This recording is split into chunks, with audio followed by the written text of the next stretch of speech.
Velkomstrokning derfor vil det være så 120 og så 121. Oppgaven går ut på at kanna husateker. Det er å si A, hver av vinkelen A til F er rettors puskur eller gaver. Det vil si det sammen om at jeg skulle meta om først hver forskjellige vinkler tid halda det er. Det vil si at man skal ikke mata, man skal meta om. Og da skriver man A er, og så spørsmål gaver etla rattor.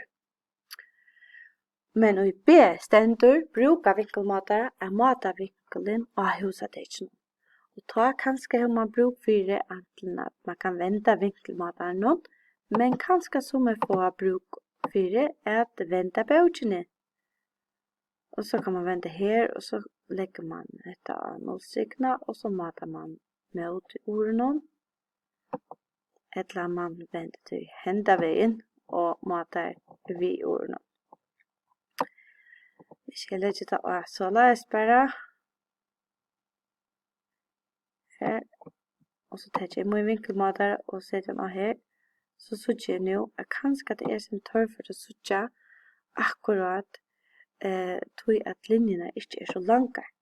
Hvis man kommer ut for tog, så kunne de ta en blyant og gjøre det en helt tunnar blyantstriker. Helt tunnar blyantstriker. Og som de så visker ut at det er til liv og mata.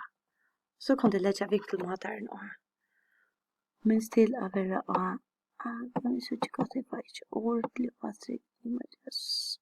så les. Så jeg snar at det sutja å lese av vinkelmataren. Så får vi så 121. Her er det en husatekning. Og de skulle mata vinklarna. Og her skulle de bruka vinkelmataren på en veien. Og vinklarna de skulle mata til mest vid bokstaven A, B, C, D, E og F.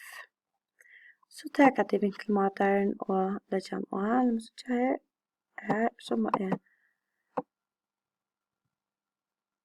her. Så må jeg snære med den. Og hvis det atter kommer så svirre at de føler at de når jeg luncha linjene vi blyante, så gjør de det hvis det er bruk for det. Men her er også linjerne som reker akkurat av nulllinjene her. Og så kan jeg lese av her hva A er.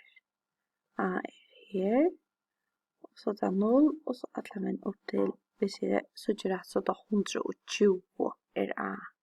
Så skriver jeg det som til allert. Vinkel A er lik ved 120 sti. Gå an arbeid så.